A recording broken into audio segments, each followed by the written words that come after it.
The world seems to spin on the same axis, a few at the top, many at the bottom.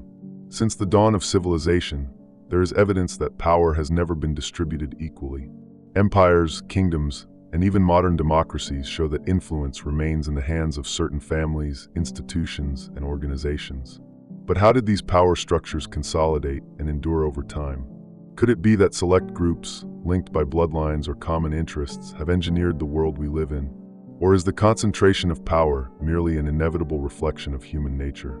And more importantly, why do only a few govern the world? Welcome to another night where mysteries never sleep.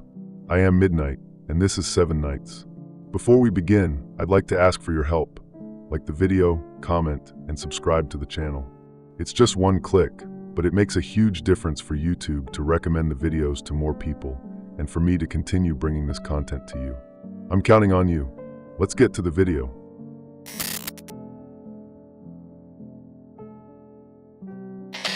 Since ancient times, the concept of power has been closely tied to the idea of noble blood.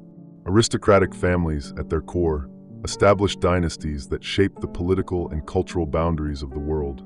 Have you ever noticed how power always seems to find a way to fall into the same hands? It's like there's some unwritten rule, like a secret club. Kingdoms such as the Habsburg, Bourbon, and Romanov controlled vast territories, but the power of these lineages transcended geographic limits, perpetuating itself through strategic alliances and silent agreements. At the center of this perpetuation were arranged marriages. Far from being based on affection, these marital agreements were meant to unite fortunes, maintain the purity of the bloodlines, and secure the domination of entire regions. A clear example is the famous Queen Victoria, whose descendants spread throughout almost all European royalty.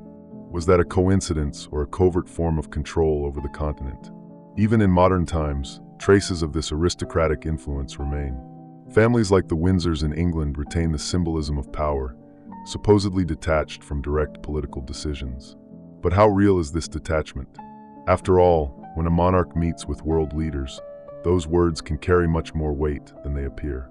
Interestingly, the power of these families is not restricted to politics. Many have close ties to corporations, banks, and even the arts. It is known, for example, that former royal fortunes were invested in emerging industries such as oil and technology, creating an endless cycle of wealth and influence. But this raises an important question. How do these families manage to remain so relevant for centuries? One explanation may lie in what many call the institutionalization of power. Modern monarchies have adopted a position of public neutrality, yet behind the scenes, economic and cultural influence continues shaping entire societies. Could this neutrality be a carefully constructed facade? Moreover, there are theories suggesting that certain lineages have an almost symbolic role in maintaining world order. According to these theories, royal families represent a pillar of stability, preserving traditions that consolidate the status quo. This would explain why, even in times of revolutions and changes, many countries still keep royal figures as heads of state. But to what extent do these traditions hide a greater power structure? Another intriguing point is how these families adapt to the times. Although they appear to resist change, they often reinvent themselves to stay relevant. In recent decades, members of royalty have become involved in social causes, diplomacy, and even entertainment. Is this just a way of modernizing their image, or a strategy to continue influencing behind the scenes? A striking case is Prince Charles, now King Charles III, who for decades was associated with environmental causes. While this may seem like an altruistic gesture, critics claim that the economic and political impact of such actions often benefits institutions tied to the crown. But is that criticism fair, or just another attempt to discredit monarchies? The connection between royal lineages and corporations is another key element. Major industrial and financial conglomerates often maintain close ties with these families, ensuring that economic control remains in the same hands. After all, is it merely a coincidence that so many ancient fortunes are concentrated in countries led by monarchies? However, the real question lies in the future. With Republican movements on the rise and new generations questioning power structures, will royal lineages manage to maintain their influence? Or are we seeing the beginning of the end of a system that has ruled the world for centuries? The answer might depend on something deeper: these families' ability to keep adapting and consolidating alliances. After all, no matter how much the world changes, history shows that power is rarely relinquished voluntarily. And you? Have you ever stopped to consider where the symbolic power of a lineage ends and the real power that shapes the world begins?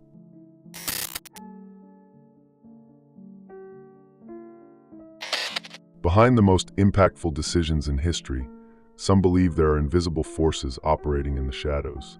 Secret societies like Skull and Bones, the Illuminati, Freemasonry, and others frequently appear in theories pointing to a global network of influence. Although some of these organizations have declared objectives, their connections to the elites and their agendas often remain shrouded in mystery. Skull and Bones, for instance, is one of the most enigmatic. Founded in 1832 at Yale University, it is known for bringing together future political leaders, businessmen, and influential figures. It's like an exclusive boys' club, except here you don't play tag, you play at controlling the world. Names like George H.W. Bush, John Kerry, and other members of the American elite passed through its ranks. Is the coincidence of so many alumni achieving positions of power just that, a coincidence? Or does the society play a role in the formation and rise of these individuals? Skull and Bones rituals fuel speculation. Reports from initiates speak of symbolic practices and oaths of absolute secrecy. Are these rituals merely ceremonial, or do they symbolize a deeper pact between members and their future responsibilities? Whatever the answer, the influence of its members in the U.S. political and financial arena is undeniable. Another name often associated with global control is the Illuminati. Although the historical version of the order was dissolved at the end of the 18th century, the term has become synonymous with modern conspiracies. The idea that a select group manipulates governments, economies, and even pop culture may sound fanciful, yet there is no shortage of clues suggesting the existence of organized structures with that very goal. Freemasonry, meanwhile, is more accessible to the public but is still cloaked in mystery. With roots dating back to the Middle Ages, it claims to be a fraternity dedicated to moral and spiritual improvement. However, its historical ties to political and industrial leaders raise questions. How did an organization supposedly devoted to morality accumulate so much influence over the centuries? The connections between these societies and power lineages also draw attention. It is not unusual to find royals, influential bankers, or corporate leaders among the members of these orders. Is that link just a reflection of the elite's desire to belong to an exclusive group, or is there something deeper and more deliberate going on? In practical terms, these societies' influence can be observed in historical events. Decisions on war, economic treaties, and even cultural revolutions are often tied to figures associated with these orders. For example, Freemasonry members played crucial roles in both the American and French revolutions, shaping the course of modern history. But what keeps these societies so powerful? One factor is secrecy. By operating away from public scrutiny, they can form alliances and shape strategies without interference. Another point is selective recruitment. Only the most promising or influential individuals are invited, ensuring that power remains in the same hands. Are these groups just elitist clubs, or is there something more sinister about their activities? The lack of transparency fuels speculation, yet it also shields these organizations from direct criticism. After all, how do you accuse someone of something that operates in the shadows? A recent example that reignited debates was the work of the Bilderberg Group, an annual meeting of political, business, and academic leaders. Although not a secret society in the traditional sense, its closed-door gatherings raise suspicions. What do these elites discuss, and how do those conversations affect the world? Another intriguing aspect is how these organizations adapt over time. They adopt new technologies, infiltrate emerging sectors, and ensure their members occupy the most strategic positions. Is that merely foresight or evidence that these societies have a long-term plan? Finally, one cannot ignore their cultural impact. Films, books, and even music often reference them, perpetuating both fascination and fear. Is pop culture helping to conceal their real existence by making them almost folkloric? Or could it be a strategy to deflect attention from their true objectives? The connection between these societies and global power is, at minimum, unsettling. They serve as a reminder that there's far more happening behind the scenes than we can possibly see.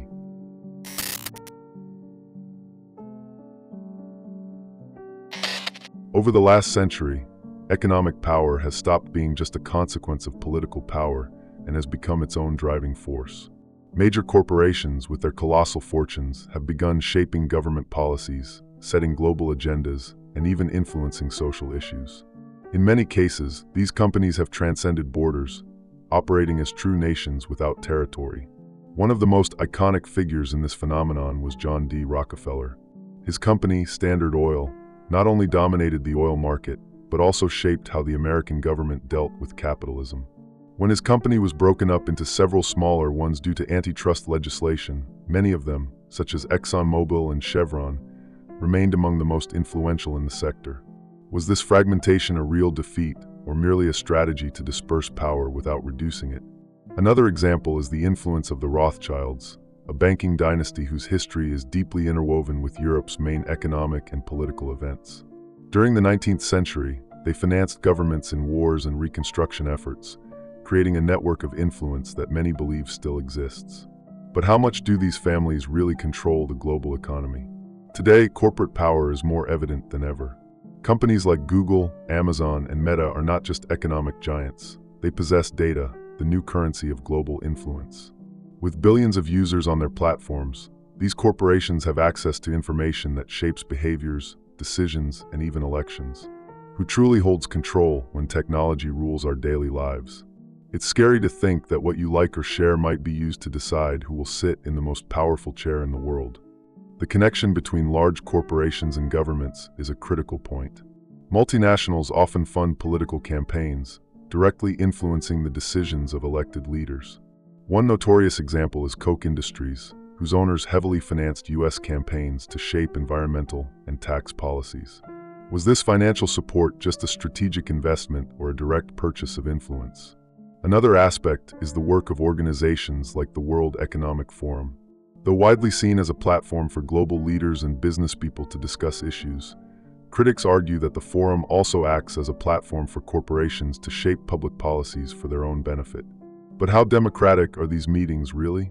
We cannot ignore the role of pharmaceutical companies, especially in times of crisis. The COVID-19 pandemic put corporations like Pfizer and Moderna in the spotlight. While their innovations saved millions of lives, control over production, distribution, and pricing of vaccines also raised questions. Is it fair that decisions this critical lie in the hands of just a few companies? There's also the question of major energy companies. Giants like Shell and BP not only dominate the fossil fuel market, but have historically influenced global climate policies. Are their investments in renewable energy signs of real change, or just attempts to maintain dominance in a new energy scenario? Globalization has also brought unique challenges. With operations in multiple countries, multinationals often evade local regulations, using legal loopholes to maximize profits.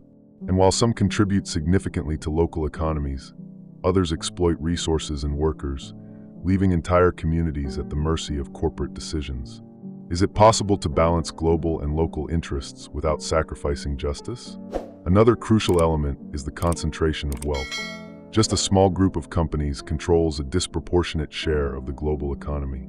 Groups like BlackRock and Vanguard manage trillions of dollars in assets, directly influencing markets and policies. But who's really in charge of these enormous financial operations? The relationship between economic and political power is symbiotic. Governments rely on corporations to create jobs and drive economies, while companies benefit from favorable regulations and public funding. But where does legitimate partnership end and servitude begin? Lastly, the rise of individual billionaires like Elon Musk and Jeff Bezos has introduced a new type of corporate power. These leaders not only command immense fortunes, but also shape public discourse and technological innovation. With space exploration and artificial intelligence in their plans, are they creating a new kind of global elite, immune to borders and governments? Corporate economic control is not just a business matter. It redefines who holds power in the modern world and raises the most disturbing question of all. In a system where money sets the rules, who protects the interests of the majority? And you, have you ever thought about how many decisions that affect your life are made behind the doors of corporate boardrooms?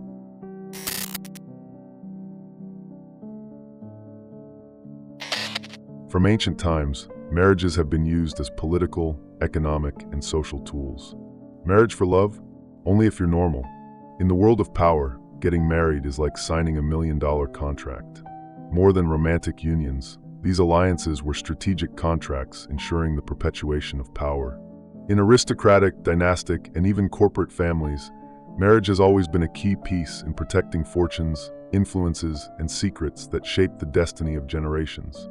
One of the most notorious examples is the European royalty. For centuries, the continent's monarchies forged alliances among themselves through arranged marriages, creating a complex network of family relations. Queen Victoria of England, dubbed the Grandmother of Europe, was central to this strategy, with her descendants scattered across practically all European crowns. Could it just be a coincidence that this family network kept monarchies in positions of influence for so long? Their objectives went beyond politics. They sought to preserve the purity of bloodlines considered superior. This concept, often tied to pseudoscientific theories, served as a justification for keeping power in the hands of a few groups. But what really lay behind this obsession with heredity? Even outside of royalty, the idea of preserving the lineage found a place among industrial and banking families. The Rothschilds, for example, became known for encouraging marriages among cousins to keep their immense fortune within the family core. While this practice might seem archaic, it reveals a clear pattern, protecting economic and political interests above all else. The selection of partners was often determined by strict criteria. Beyond social status and wealth, ideological and cultural alignment also played a crucial role. This strategy ensured that alliances were forged not just between individuals, but between entire power systems. Isn't that a sophisticated way of monopolizing influence? But what happens when someone rejects an arranged marriage? History abounds with cases where members of these families face severe consequences for disobeying expectations.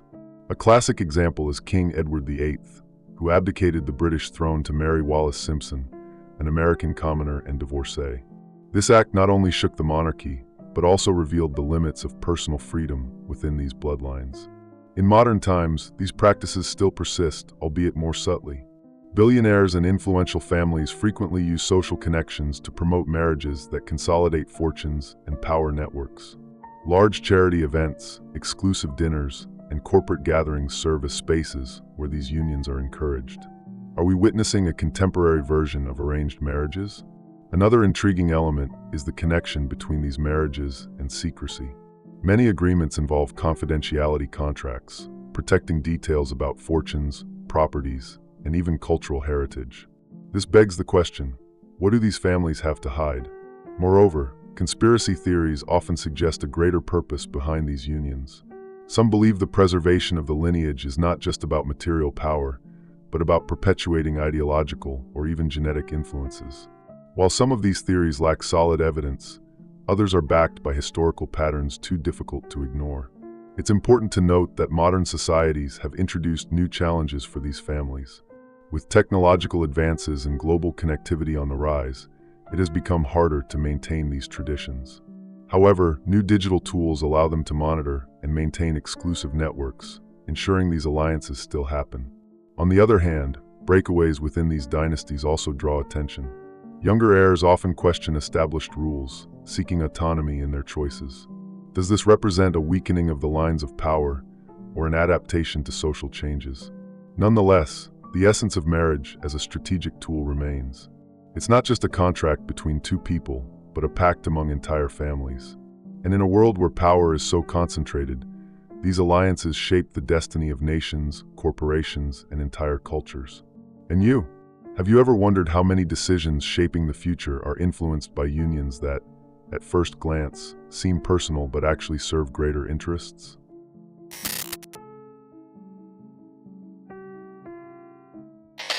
Since the dawn of civilization, religion and education have been powerful tools for shaping human behavior and establishing power systems. Both serve as social pillars that legitimize authority, disseminate ideologies, and in many cases, ensure that power remains concentrated in the hands of a few. But how have these tools been used to consolidate an empire of influence that spans centuries? Religion, for instance, has always played a central role in controlling the masses. Religion and control, that pair has always walked hand in hand. Because let's face it, fear is a powerful weapon. In the West, the Catholic Church wielded unparalleled influence during the Middle Ages, making laws, deciding wars, and crowning kings. Popes like Alexander VI negotiated directly with monarchs, while the Inquisition suppressed dissenters.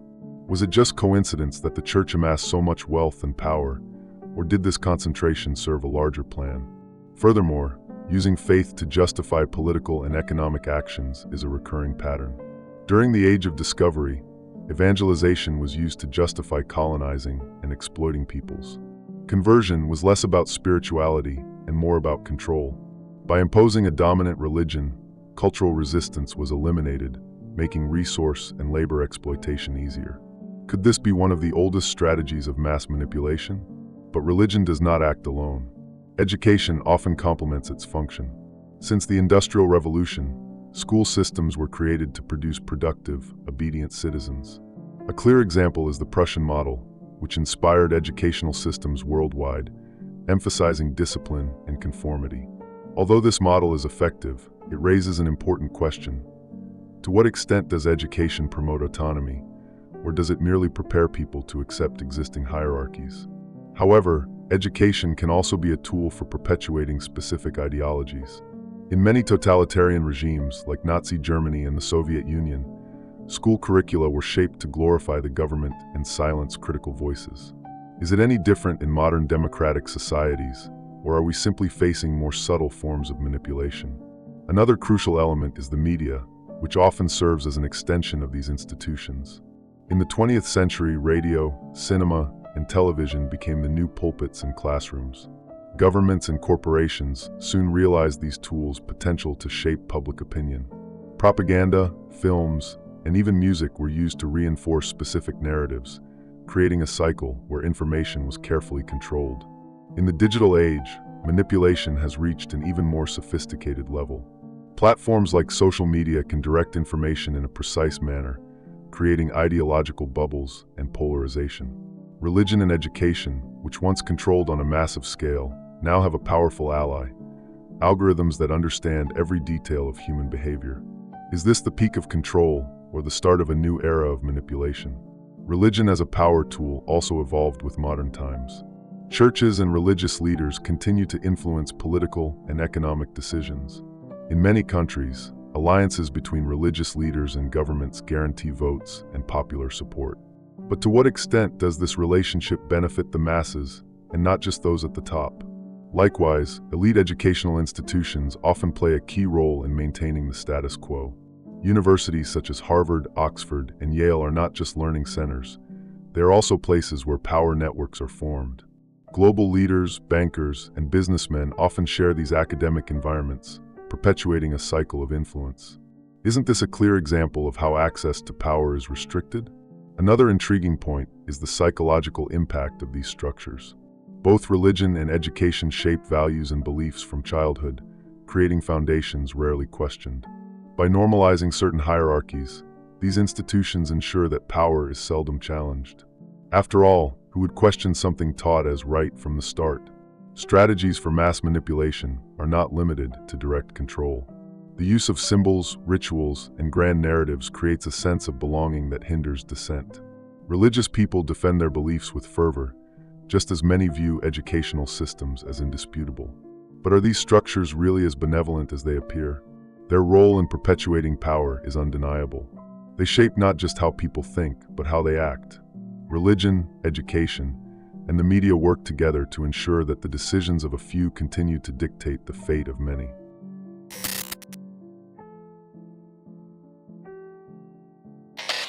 The modern world presents unprecedented challenges for the old power lineages. Technological advances, social movements, and increasing access to information threaten the foundations on which these dynasties built their influence. Oh, technology's progress. We thought it meant freedom, but maybe it's just a new cage, except it's gilded. However, history shows that these families and institutions are masters of adaptation. Are we witnessing the beginning of the end for these lineages, or just another phase of their metamorphosis? One factor pointing to a break is the growing demand for transparency. Social networks and alternative media platforms have brought to light scandals and secrets once inaccessible to the public. From leaks of confidential documents to independent journalistic investigations, the elites are more exposed than ever. But does this exposure represent a true threat to power, or just change the way it's exercised? At the same time, new technologies offer powerful tools for consolidating control. Artificial intelligence, for example, allows for behavior monitoring on an unprecedented scale. Governments and corporations already use these tools to predict and influence individual and collective decisions. Isn't it ironic that the very technologies promising liberation are being used to reinforce power hierarchies? Another intriguing element is the rise of a new tech elite. Names like Elon Musk, Mark Zuckerberg, and Jeff Bezos represent a break from traditional dynasties, or are they simply new actors in the same game? Although seen as innovators, their fortunes and influence already intertwine with the old power structures. After all, who funds and supports their billion-dollar initiatives? Environmental sustainability also plays a key role in this debate. While global movements push for change, many of these families and corporations control the resources and industries essential to a green transition. Are these sustainability promises an opportunity for rebranding, allowing them to maintain control in a new economic scenario? Politically, the situation is equally ambiguous. On one hand, populist movements challenge traditional elites, proposing the redistribution of wealth and power. On the other, those same elites often support or influence these revolutions, ensuring that changes remain under control. Are true revolutions possible in a world where power is so concentrated? Curiously, many power lineages seem to adopt a camouflage strategy. By shifting the focus to visible institutions or individuals, they operate more discreetly. Investment funds, corporate boards, and lobbying groups become the new stages for their influence. But how do you track power when it dissolves into such complex structures? Furthermore, globalization has created an unprecedented level of interdependence. Companies, governments, and financial institutions are so interconnected that any significant break could spark a global crisis. This interlinked network acts like insurance for the elites, making them essential for economic stability. To what extent does the system's very survival depend on these lineages? Even so, social movements continue to gain strength. From protests against economic inequalities to demands for climate justice, the masses are more organized and informed.